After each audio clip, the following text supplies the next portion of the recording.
Why does it all of a sudden feel so dull, bidimensional, flat, and pointless? We used to blame our limited amount of choices. Now, we have unprecedented ways to make stuff happen. Yet we've never felt so lonely, lost, and empty. I heard people in the 20s wishing they were older. That way, they would have lived the years their parents, elder brothers, and anyone else has been talking about. Those years where things were simpler, more whole, more meaningful. That struck me. I would have never thought people in their supposed best times of their lives could feel their 20s aren't worth living. I feel quite sensitive to that. I can't imagine how it is like to be a teenager and feeling life has almost nothing to offer you, that whatever's lying ahead is somehow darker and worse than what lies behind. Yet, in the plastic world, 3 dimensions are created artificially. Emotions are driven by technology, creating the worlds we no longer can make happen. Friends are added and removed, yet real connections in a real world seem unnatural, rare, too much difficult to bear in terms of the effort taken compared to the outcome. In a plastic world, depth requires work. A work that apparently we don't have the muscle to do anymore. Willpower is indeed one of the strongest there are. However, like any muscle, whenever left too long untouched, untrained, it gets numb and requires an extra dose of focus and work to first recover its basic functions and then exploit it at its best. Who is able to undertake that effort? Who really believes it's worth it? In the plastic world, working for what it might be feels inevitably useless and dumb, because, like all disposable things, we have learned that their value is fading off quickly.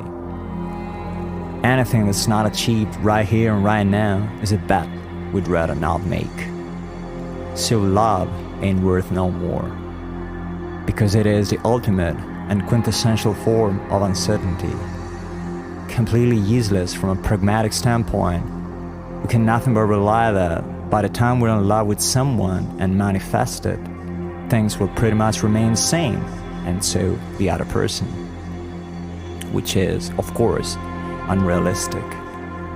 For everything changes eventually, and the more we struggle against this universal law, perhaps one of the only absolute truths there are, the less we feel happy. Therefore, in the plastic world, where everything should be traceable, predictable, and scalable, whatever is not will be avoided, labeled as unnecessary.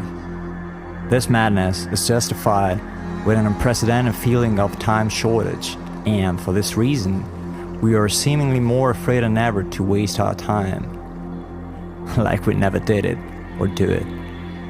It is estimated that an average person who is below 40 years old spends between 4 and 8 hours a day using the phone, scrolling through social media, WhatsApp, and our apps. In layman terms, that represents an average between 1/6, which is 2 months, and 1/3, which is 4 months, that we spend using our phone in a year. And we don't have time. In the plastic world, quantity is way more important than quality. For performance is the only thing that matters. The aversion to this concept is the perfect cog to create engagement, having us all debating how wrong this is, yet nothing really changes. The resistance is part of the system. The anti-systemic has never been so useful to serve the system as it is today. To change, to adopt a real shift in behavior and perspective is left to the individual. You won't find anything systemic that will help you train your mind in a self-aware and self-conscious fashion. No need to bother conspiracy theories. Although it's true that for some people, the more ignorant, scattered, and demotivated masses are, the better. However, let's not overrate our right to be taught and schooled. Education is, or at least it should be, a birthright. No question about that. Yet, There's a big difference between any school education and the kind of learning that transcends notions. I'm talking about life's learning, wisdom, and insights that are all about human experience. That ain't granted, due, nor constitutes any right. It must be wanted, sought out, pursued at all time, for it can be gone at any moment. But in the plastic world, making the right thing, what's more useful tomorrow rather than today, feels extremely risky and unnecessary. The world seems to be ending any time, so why bother with long-term commitments and self-improvement plans that might be blown away momentarily? It all comes down to choice, then. A choice that will feel, from a pragmatic standpoint, more and more pointless. Yet, as far as I'm concerned, it's the only tool we have left to pursue a meaningful existence. For in the plastic world, nothing that shall be manufactured will ever care to last more than a flash of a moment.